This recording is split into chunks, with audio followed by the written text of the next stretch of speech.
Hello, everyone, and welcome to another edition of Rips Report by Eastland County Today. I'm your host, Levi Freeman, and we want to give a quick shout out to our sponsors for their support for today's show. We have Dental Excellence in Eastland and RAM Incorporated out of Cisco, celebrating 35 years of service in our county.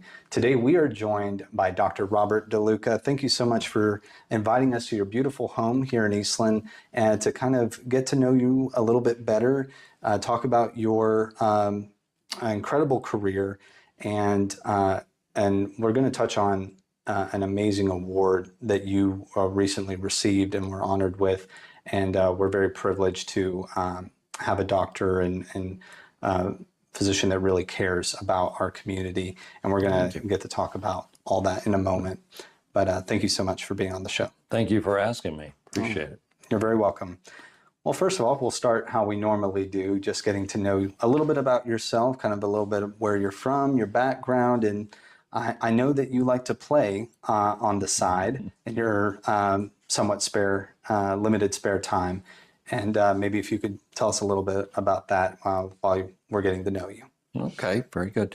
Well, I grew up in Fort Worth. Wasn't born there. I was born in New Jersey, but my father was an engineer and moved down to Texas back in the early 50s and went to high school. Went to undergraduate at University of Houston and graduate school at TCU. And while I was there, I had tried to get in medical school a couple of times in 1973, 74, and no luck at that period of time. Had good grades, but just simply didn't get in. Came to Fort Worth and went to TCU. And while I was teaching the nursing students micro lab, one of the students, an older lady, came up and said, you know, had you ever thought about going to medical school? Said, you speak about microbiology just like my husband does. And, you know, he's a doctor. You know, they've opened a brand new medical school here in Fort Worth. And I said, well, I've heard a little bit about it. I don't really know much about it. So I thought, well, maybe I'll give this a shot. Went over and talked to him. He encouraged me. I put my application in. And at that time, it was just beginning as a part of the University of North Texas. There wasn't any buildings built. There was the hospital, and there was an old bowling alley. And that's where their classes were held, in an old hotel next door, too. And I had been to interviews at other med schools. They were pretty cut and dry, you know. I wasn't just overly excited about any of it, but except trying to get in.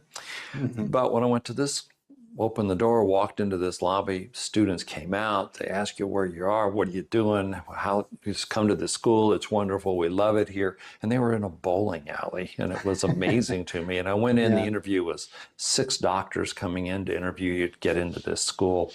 Well, that year, I was first alternate. They were taking 62 people, and I got 63rd position. Nobody dropped out. I moved off, got a job, finished at TCU, got a job in Mountain Home, Arkansas, working for Baxter Travenol.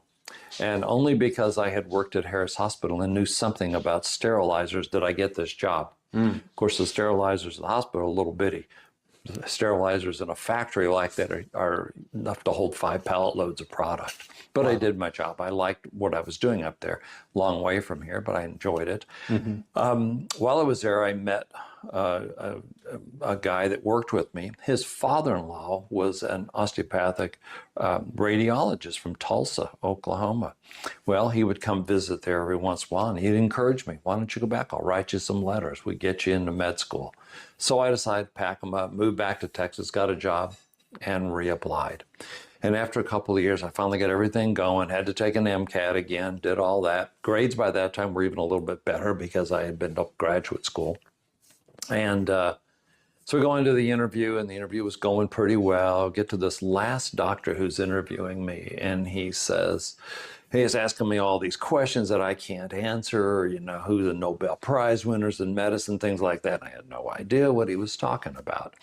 So he said, well, you don't really read very much, and you must not really want to be a doctor, do you? Well, he opened up the application, and he saw this doctor, Dr. Eggert from Tulsa, who I met in Mountain Home, Arkansas, serendipitously. And he looked and he says, you know Dr. Eggert? And I said, sure. And he says, well, he wants you to be a doctor. And I said, yes, sir. He says, well, so do I, and signed off and got me into the school. Wow. They were classmates in Ohio. And so the guy interviewing me is a classmate of a man that I meet in Mountain Home who lives in Tulsa.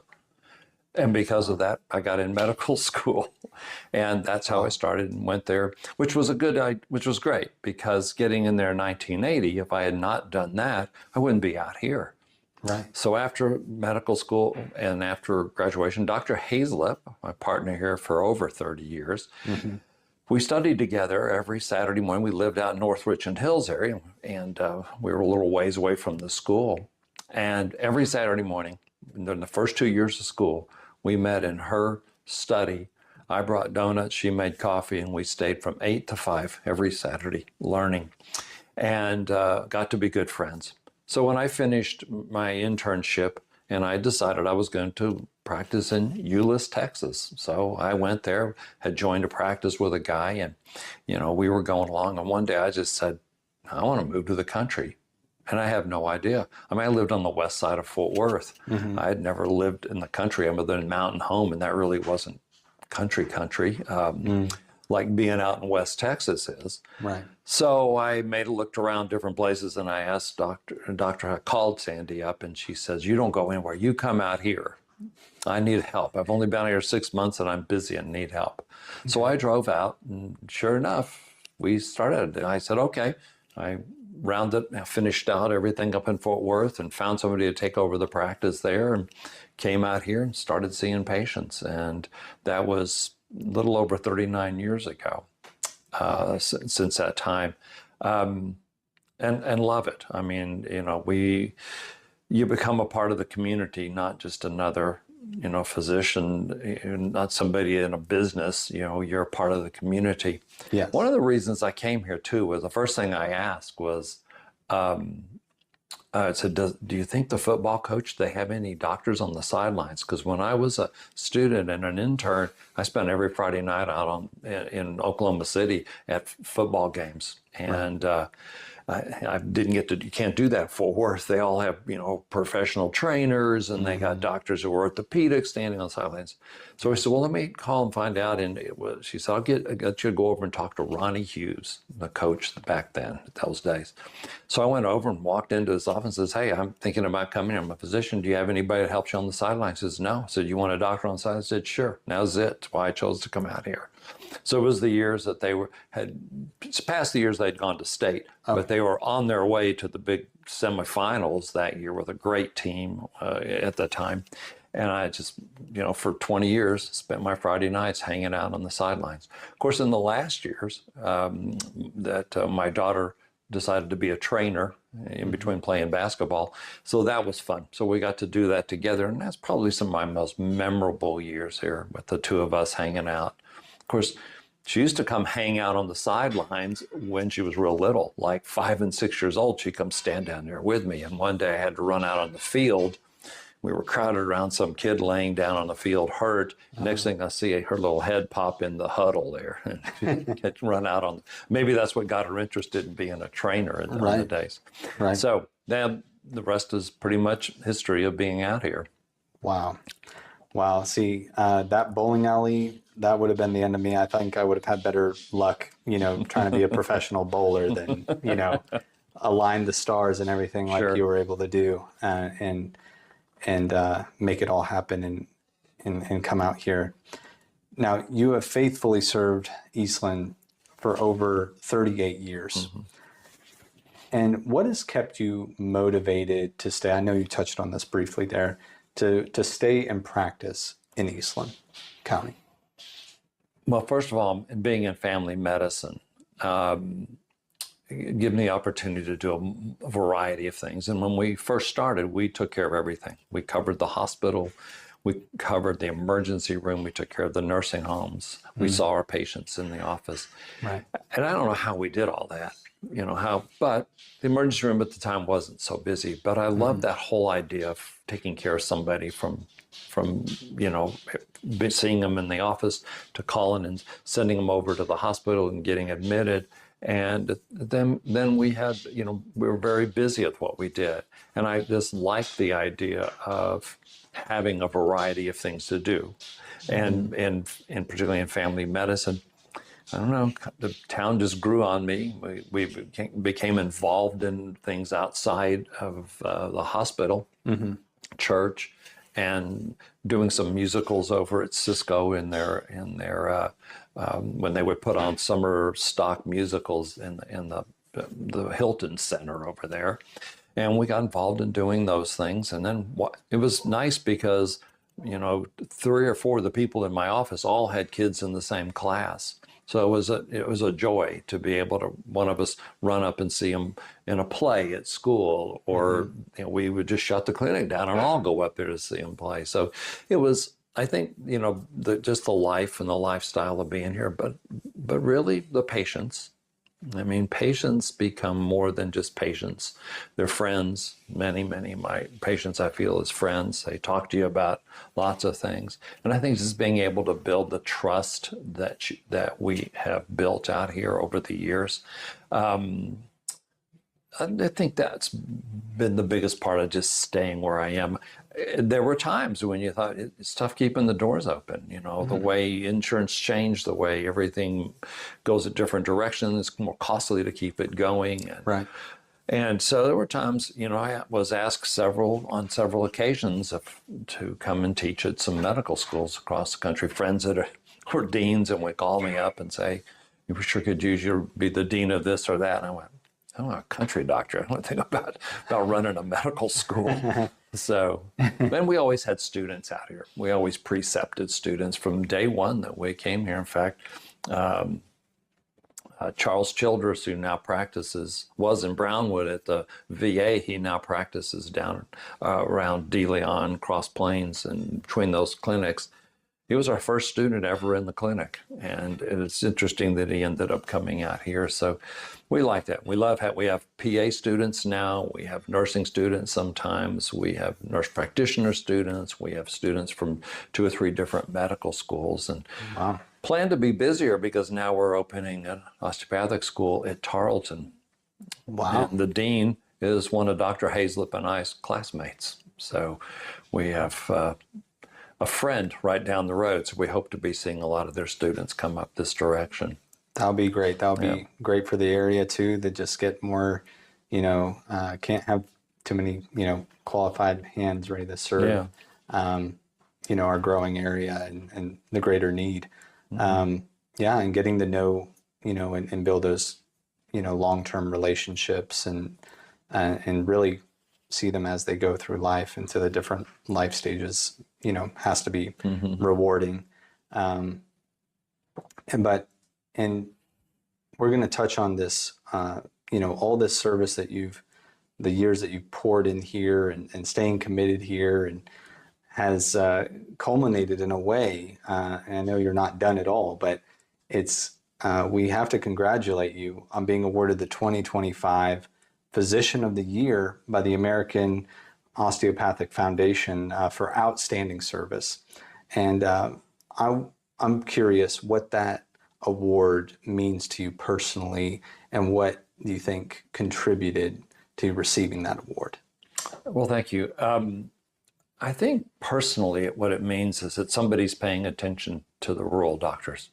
Yeah. It's not always somebody that's teaching at a medical school or, discovered something, but rather the focus this time was on somebody practicing in a rural area and maintaining and keeping an independent practice, doing all the different things we do, being involved. But also part of it was I have spent probably since about 1995 involved with our state organization and then eventually our national organization. I became president. I was on the board from about 2012 to just a few years ago, the American College of Osteopathic Family Physician Board. Became president in 1919 and had the dubious distinction of being the one that was at the helm when COVID hit. Yeah. And so we had some issues of, maybe part of that's why my name came up at a lot of things, is because we had to steer the organization, our CME, and everything going on, as well as I had to take a little extra half a year as president because we didn't have a Congress and therefore we couldn't vote anybody else in. Just very interesting things. But beginning, moving forward with virtual Zoom conferences and having online CME, all of those things came to fruition then. And there were some other issues politically within our organization when I was president, that we got to see some reorganization things that had gone on. And, you know, you stand up enough times and make enough noise, and people kind of know who that guy is that are doing that. You know, I wasn't ever a rabble rouser, but, you know, I think people became know who I was. So to me, it was a recognition of the work I've done for 20 plus years. Actually, interesting enough, Dr. Plummer St, who's now the new dean at Tarleton Medical School, and I were the president and vice president of our student body, and we became the first two students to ever get to vote in the House of Delegates at the AOA, which is the parent of the AOF, who's given this award. So we go all the way back to 1982. I always say Dr. Plummer St is way, way younger than me when we did that, so she's not my age, and I embarrass her for having gone back that far. But I think as you know, just being involved and recognizing rural medicine as a real item, as a real thing. We're not out here, you know, playing with, you know, I'm not the best of everything, but we're a, you know, a very needed and dedicated group of physicians. Yeah, I think I've definitely seen that, you know, in the news. Like there were some troubling trends of, you know, hospitals and doctors moving away from rural areas. And if you can, you know, show, you know, through your, like, you can be successful, you can have a great quality of life and still serve, you know, rural communities like ours. And it has a great impact. And I think, you know, Eastland has a great future because people trust, you know, the doctors that are here that are going to take care of them, and like you. So very deserving. And to tackle the COVID, you know, time frame and leadership is no small undertaking. So very deserving, and congratulations again on that prestigious award. And that kind of leads me to my next question here. What are you most proud about today with your practice? Most proud. Well, I think most proud for myself individually was just the fact of sticking it out, staying here, good times and bad times, just staying here and staying. So I'm proud of the fact we remained in one place for all these years. I had several predecessors before me, Dr. Treadwell, you know, Dr. Bulgren, who had done the same thing. You know, to me, I kind of idolized what they had done in those years. Dr. Golke over in Ranger, and went, you know, that's what I want. I want to reach that place where they are and say, wow, look at the time and stuff. So I think I'm most proud of just that we stayed. We stayed, made it through lots of ups and downs. As many people know, the death of my partner, Dr. Oswalt, back in 2003. You know, it's just, that makes me proud. But I tell you, when it comes to deep inside, what am I most proud of? My patients. Proud of who they are and how they are when they're in the office, how the relationship is, and how any one of my patients, I think we could spend an hour in there. We can't. Okay, so nobody think we're going to spend an hour in the office. We would love to, because we get to talk about all things, the children, the kids, you know. And, you know, when you, a proud moment of saying that I have a family, one family down in Strawn, that I've taken care of the grandfather, the son, the grandson, the great-grandsons. So like 4 generations of people. That is just really enjoyable to do. And at the same time go, God, I can't believe I've been here that long to take care of 4 generations of a family. So wow. Now that's, I think that just builds so much trust, you know, when you can count on, you know, then the really, your doctor and your patient to stick things out and build that relationship and trust that, this is the best course of action that we know of. Let's stick to the plan. Let's, take the medications on time. Let's do the rehab on time, and try to reach those best outcomes. So yeah, sticking it out. And, I'm an Army brat, so I've been kind of moving my whole life. And, there's an internal clock of sometimes of oh, it's 3 or 4 years. It's time for me to go somewhere else. But I've really enjoyed kind of bucking that trend too of, putting roots and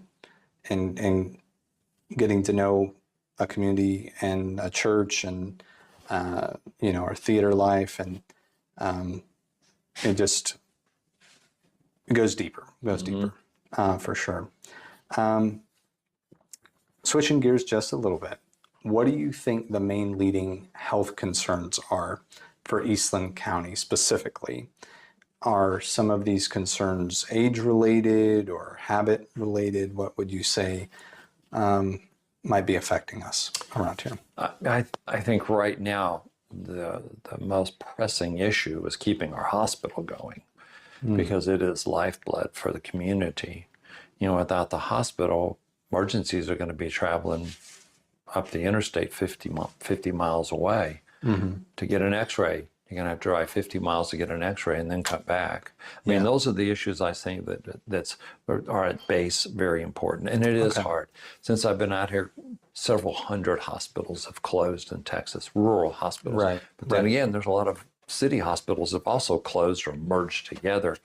So it is a little more difficult. We're considered a critical access hospital because of the interstate. And the only hospital in 120 miles between Weatherford and Abilene. Yeah. So that's just in the big general picture of what's the most critical. But secondly, the second biggest most critical is that 25% of rural people are uninsured. And so they're not getting as much care. We do have a rural health clinic now that they can go to, and it's based on scale. Okay. The probably third thing I think is really critical is access for particularly our Medicare and Medicaid patients, access to appropriate medications. Oftentimes they just get turned down. Now that's not just us, that's national also. Right. But they don't have $1,000 to go in and buy all their medicines. If they're not covered by Medicare or their plan. And lastly, I think the most important things, and we've just really had a recent discussion between much of our people within the counties around us about food deserts and having access to the appropriate groceries. Sometimes some people live 10, 15, 20 miles away from a grocery store where they can get something fresh. Right. And then our older population sometimes can't get out of the house to go and get food. And if they didn't, have Meals on the Wheels or some family member taking them food to the house would be very difficult. So. Right. Yeah, I definitely see that, some of those issues you're touching on. And, what do you think could be done to alleviate some of those concerns, either on the individual level, at our community level, and I don't know, some of that seems pretty daunting task. I don't know at the governmental level what needs to be done. What'd you say? Yeah, certainly, vast changes in the healthcare financing end. That's going to be looked at from now till forever. I mean, trying to foot the bill for everything. I mean, it is a problem. Right. And it's something that C. Everett Koop said years ago, the Surgeon General. He said, Americans want three things. They want the best care possible.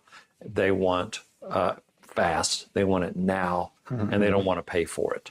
You only get two of those. You can't have all three. Well, that's what we have to work with, is that, hey, we do want care to get out to our patients, and patients deserve the best care they can get any place, not be second to anywhere. And so in our area, that's a problem that's so large that it's hard. But individually, we all can work toward that. I think more assistance with people with their diets, more assistance. You know, one of the things I was just talking to a patient today is how most of the patients I have that are older who exercise and want to do, they love going to the pool and they do their pool aerobics. Then what happens? 3 months, that's all they get. So 9 months, they don't get to do that. And they feel wonderful during those periods of time. I said, if we had anything to do as a community, let's build an indoor pool that would be utilized.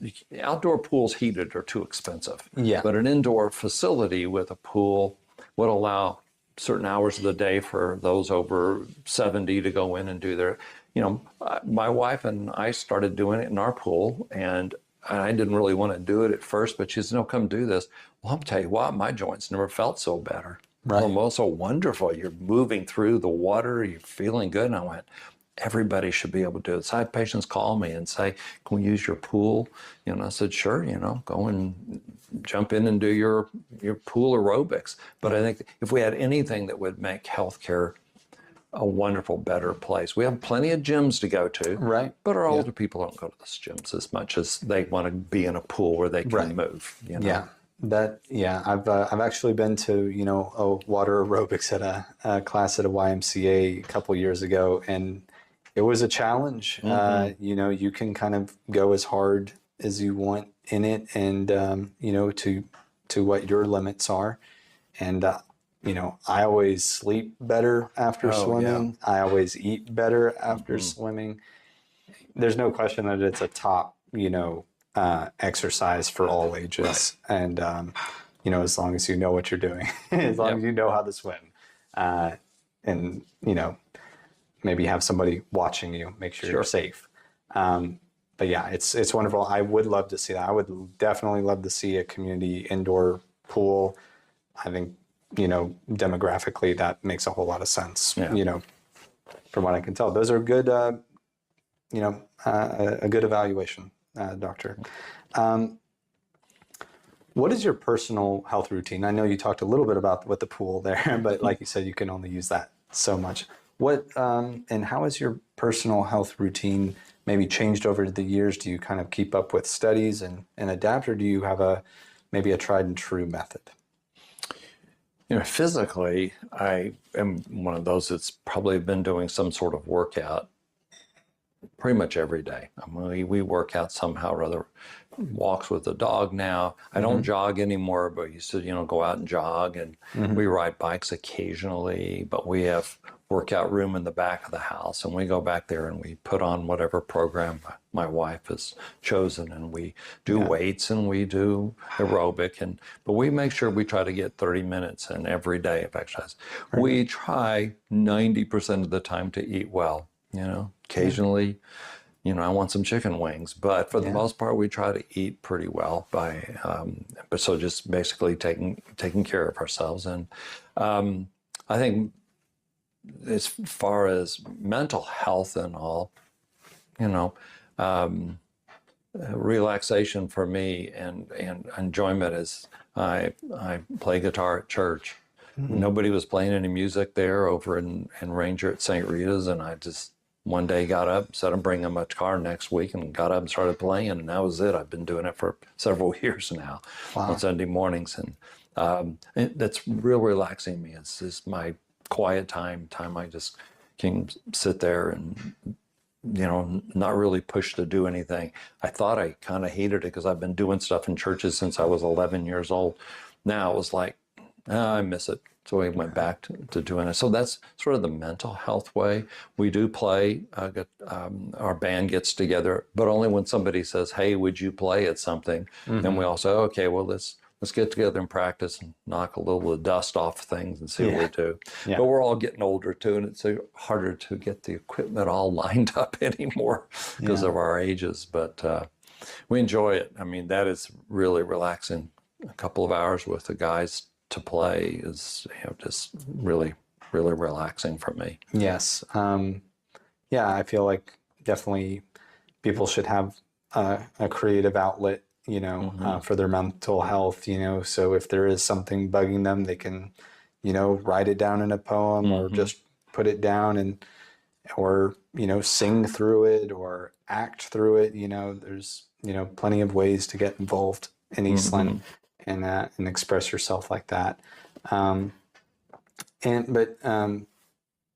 So yeah, do you, I'm just curious because sometimes I do this myself. Do you see a study and then like change, like, oh, I need to take more vitamin D, you know, if I get this much, or have you kind of stayed like, I know what I'm doing now. I know what helps my mental health. I know, or supplementation. Yeah, no, I mean, we'll pay attention because whatever I read and preach to the patient, I probably try to do myself. And I think things have changed. I used to be, I've probably done every diet. Yeah, probably not as many as Oprah's done, but I've done a lot of diets. Yeah. I mean, when we were, I was,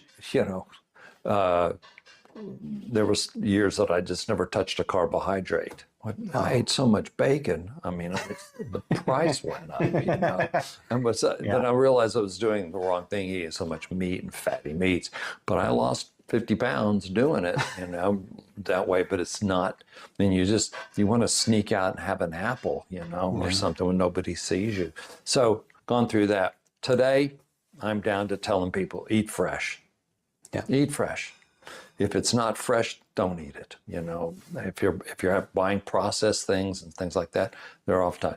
And you can get fresh things at restaurants, and even, you know, at some fast food restaurants can still be fresh. I mean, that's what a lot of them come out with their advertising, because we make fresh things every day. So the fresher the vegetables and fruits, I think the better. And that's kind of where I've changed to, I guess. Awesome. Well, thank you for sharing that part of your routine there. What's one story, without breaking any HIPAA, violations out there, what's a story that captures the spirit of practicing medicine in a smaller town? I think there's many, many examples over this many years of people just being thankful for you being there. You know, you were there when this happened, or when I called and you said something. I mean, in the last probably 3 or 4 years, I've had at least 4 friends that had something going on, and they called me and I said, you go right now to the emergency room. There's something wrong. And sure enough, they got open heart surgery, or they got heart casts, or ones that have fallen on the floor, and you race to their home, and they're dear friends. You race to their house and they're not breathing, and you got them back, and EMT and yourself, and got them over to the hospital and flew them out. I mean, those are those moments. It's like, okay, I'm doing the right thing. I'm in the right place. Right. You know, then there's the moments of, when I'm feeling tired and I just don't want to do anything anymore. I'm so exhausted. There'll be some 95-year-old lady who just looks up and says, please don't stop practicing until I'm dead.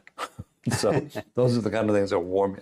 But the best thing that happened, COVID was difficult in the first few months. I mean, nobody was going in. We weren't doing anything.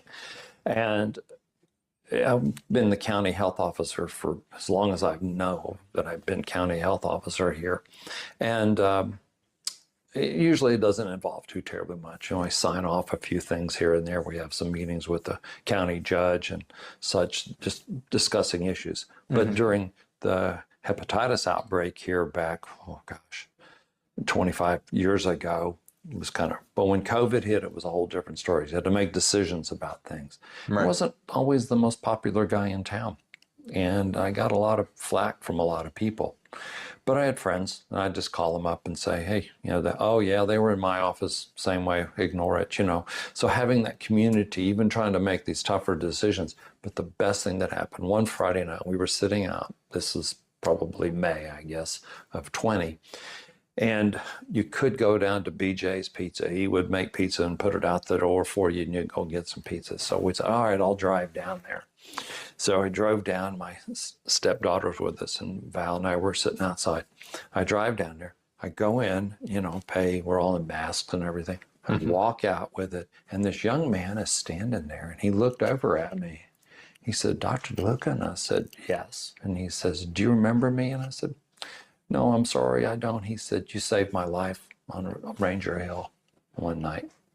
He said, I had a bad car wreck and came in. You were in the emergency room, and you diagnosed, by just looking at me, that I had a busted spleen.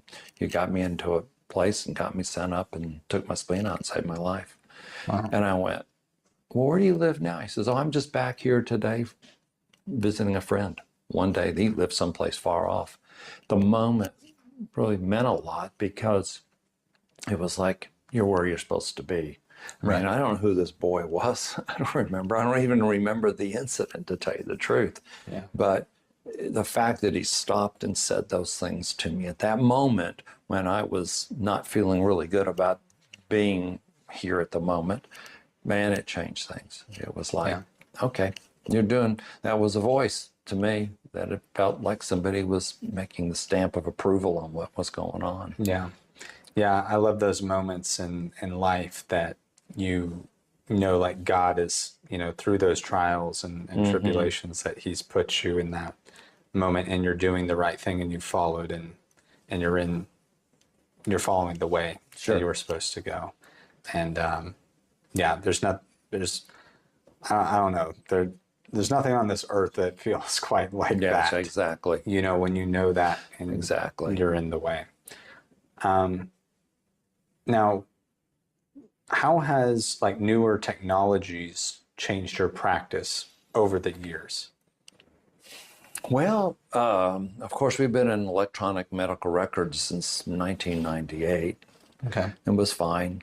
So electronic records have been a part of that. There are days like today where everything went down and 2 or 3 of our employees couldn't get into their stuff, and you pay a ton and a fortune for just keeping the services up, both for your local IT people, which is good, but also you're just paying the EHR company every month for licensures and all that. And it's like, I'd just go back to a piece of paper and a pencil if I could. Yeah. But here's the other side of that. People can read the record when I type it. They can't read it when I write it. At any point in time, if I want to sit down and look up and say, well, how many patients do I have taking X medication?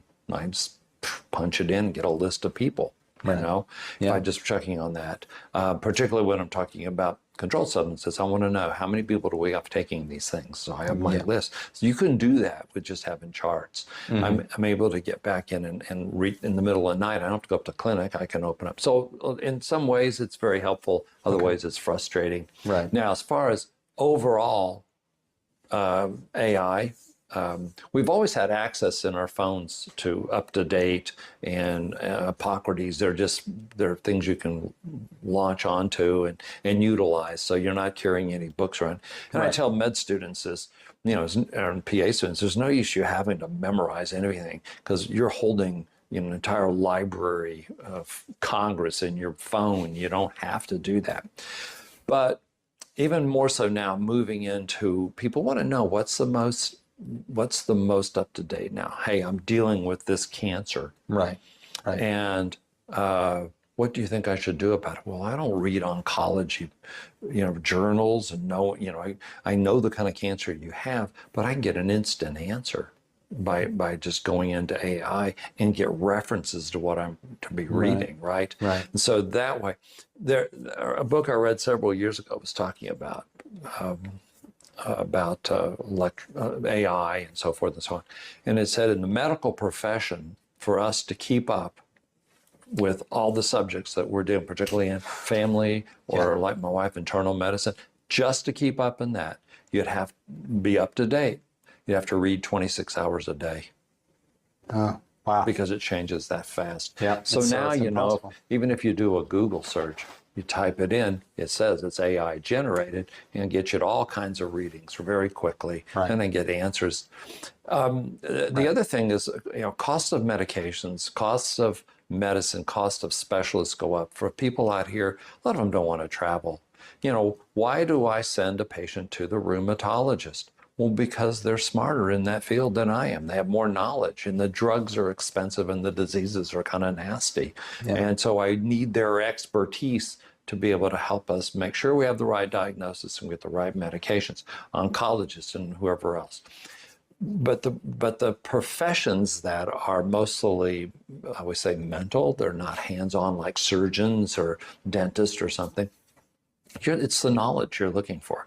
Well, AI in the future is going to give, particularly practicing in rural areas where people can't get to a specialist, we can pop it into AI and I can get the diagnosis based upon that. Not yet, but this is where it's moving. Right. You'll punch it in. There's bunches of companies doing this. Yeah. And here's your answer, and here's your most likely treatment, and here's what you should do, and here's how you should follow up. And they'll do it instantly for you.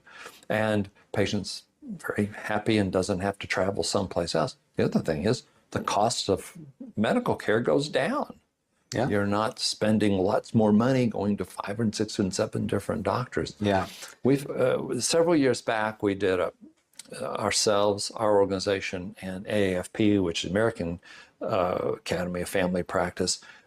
We get together several times a year, talk about things and stuff. So we put together this report to the to Congress and to the Medicine, Science, and Engineering group in Washington.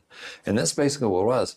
Family medicine, primary care, can save 35% of all the costs because you're coming to a primary care doctor, getting everything done. We never do a lot of excess amounts of testing that doesn't need to be done. And we get to the problem and we have something like 30% less problems with our diagnosis than sometimes specialists do. So yes, the future is going to be a lot brighter. And that's one of the things we hope to bring people out here. Don't think you're out here all by yourself. Yeah. There were times when we always felt like we're out here by ourselves. And Mac, I can't tell you how many years ago we were covering the emergency room. We did not have a CAT scanner. There was no teleradiology. We had film. When you took a picture, it was on film. And it was Wednesday night before Thanksgiving. All the other doctors had left when doing something. I was the one on call for that holiday. Wednesday night, an ice storm hit the freeway out here. All the way from about Baird to past Ranger was just solid ice. There's about 50 wrecks. We had people coming in. We didn't, know what are we going to do with these people. We didn't have a CAT scanner. I couldn't clear any of them. Wow. We put everybody in. It was a mess. Okay, Sounds like those days are gone.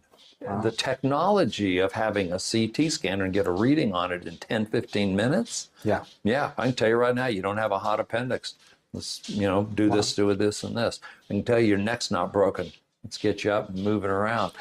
But so things have helped improving. So we're not by ourselves anymore. We don't feel alone and out in the middle of nowhere. So Yeah, I think, that will hopefully, you would hope that makes rural healthcare more attractive. Yes. And just being like, okay, I don't have to have all these, my best friends, all my med school friends that I went, and then we're all in the DFW and I ping pong our patients around looking for it. So that's a great feeling. And I've felt that, personally, just, when I do research, like, oh, it's nice.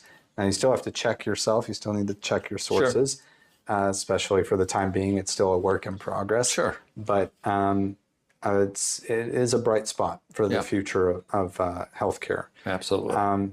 What would you say are some of the biggest misconceptions out there that people might have about being a doctor, especially in a rural community, and about a doctor's lifestyle?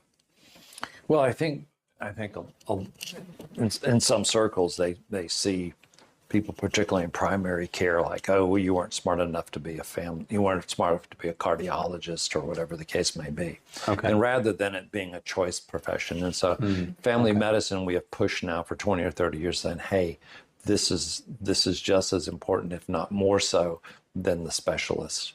Okay. And so that misconception that you're out here in a rural area because you couldn't make it anywhere else. Yeah, I think that's really kind of, in fact, even specialists will agree. If you're a family doctor or an internal medicine doctor practicing out in a rural area, you better be thinking about more things than the average Joe who's working. When we worked the emergency room, we didn't have cardiologists standing by the next door or an orthopedic doctor. Thank goodness, we had Dr. Treadwell all those years, so we had a surgeon. Then we had Dr. Simpson, so we had surgeons that were here for most of that period of time. Right. But I think that's one big misconception. And of course, we fought that in family medicine for years.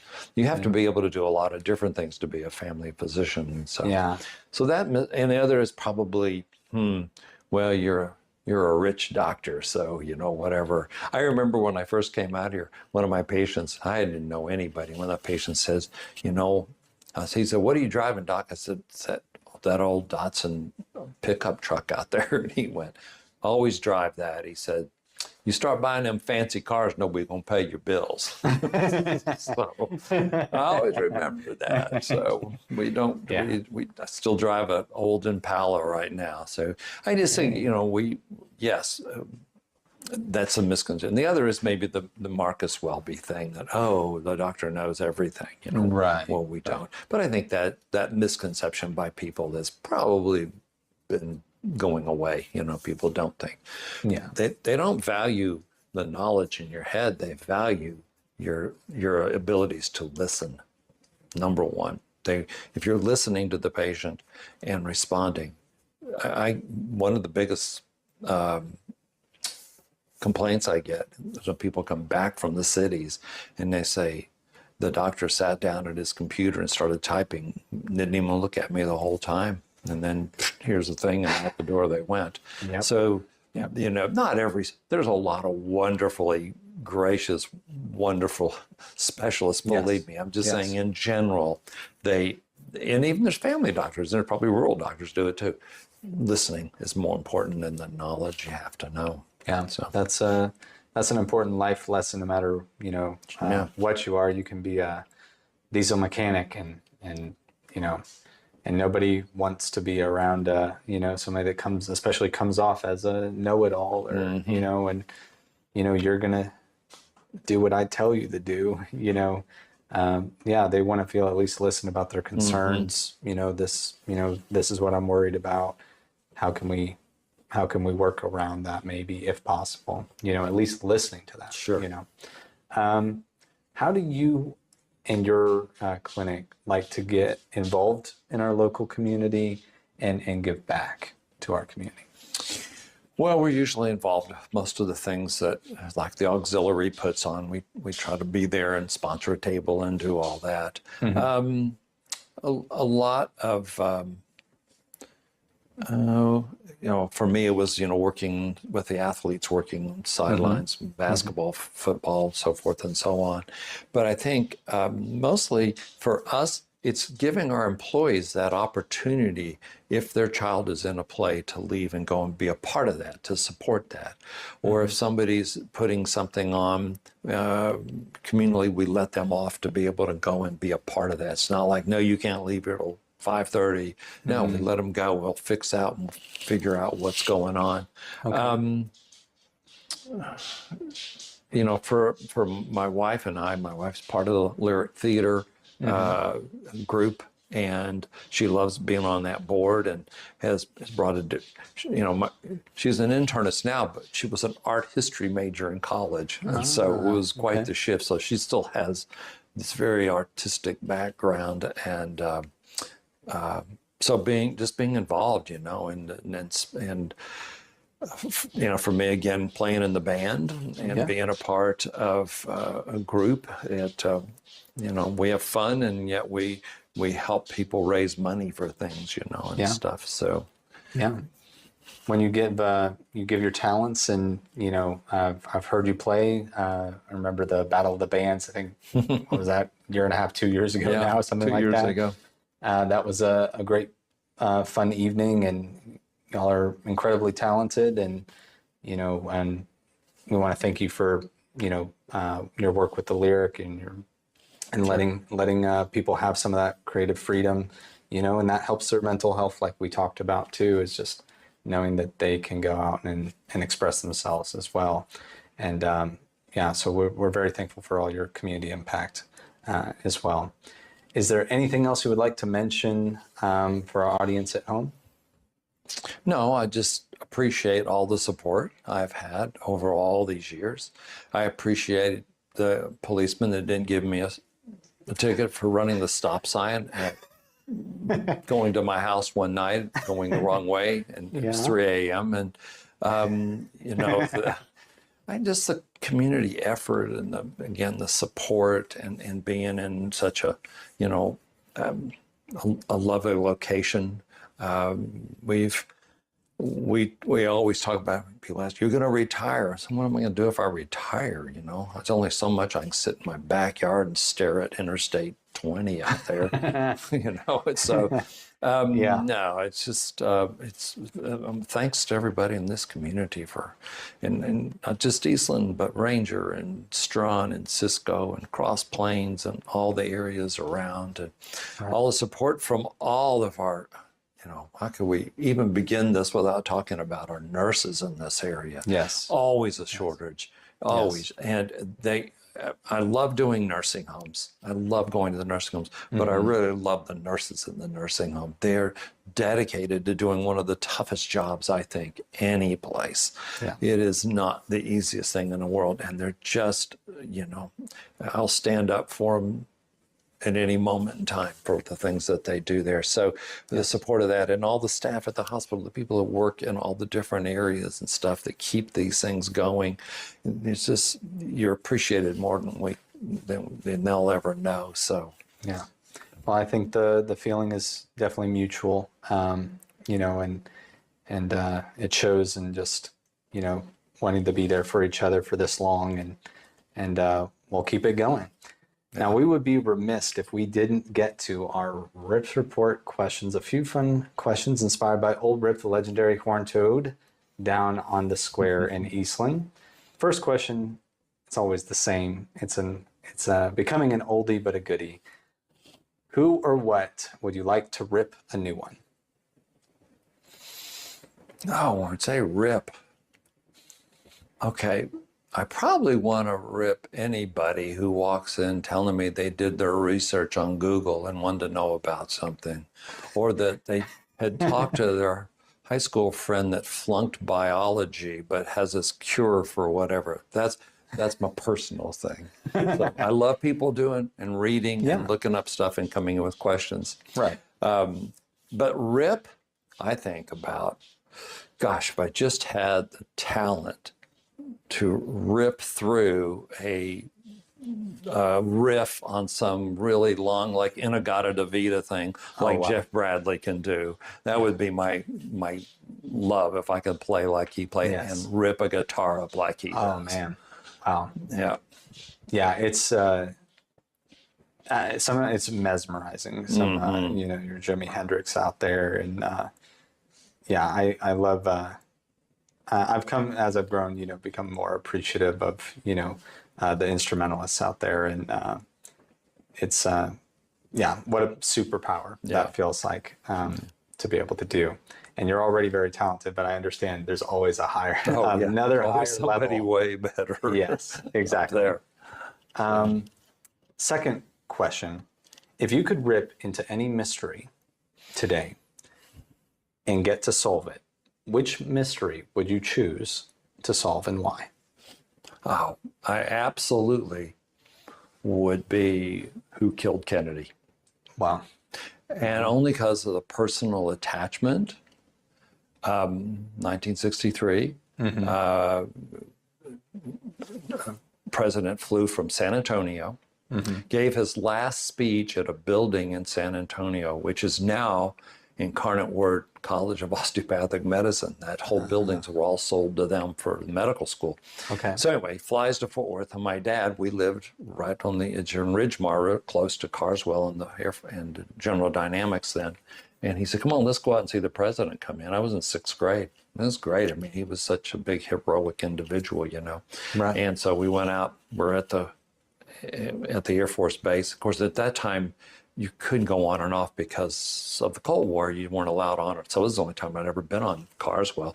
Yeah. And there was thousands of people there. And I was in 6th grade. I was about this big, but I had a lot of weight on me. And I just pushed myself all the way through to right up to the front. And then President Kennedy and his wife walked like right there in front of me, you know. Wow. The next day, my mother saw him in the parade coming out of downtown. And then the event happens. And it's just been one of those things. Yes, I want to know. I don't think all the information's ever been out there. There's something going on. So it's it's very fishy. Maybe we'll get more information. Maybe not. Yeah. It's just one of those things. There's other issues out there we don't even have to mention, kind of similar things going on, where you just kind of know that you're not getting the full story. That's right. And we all know it, but we don't want to, just say the truth and deal with the repercussions of that. Right. We think it's better to keep it under the rug, So, but yeah, I'm surprised nobody's said that one yet. We've asked that question a few times, and that's one of the big ones. I'm like, oh, somebody's going to say it. And now, Doc, you have. Thanks. So congratulations on hitting that first one. Lastly, how can people get a hold of you if they have, questions, concerns, or they want to maybe be seen by you one day? Call the clinic, Family Health Clinic, and tell the nurses and the receptionists. Now, if it's something outside the clinic, just tell them, call, they'll take a name or whatever. And we give them a call about something else, like, they need a band or something for a 90th birthday party.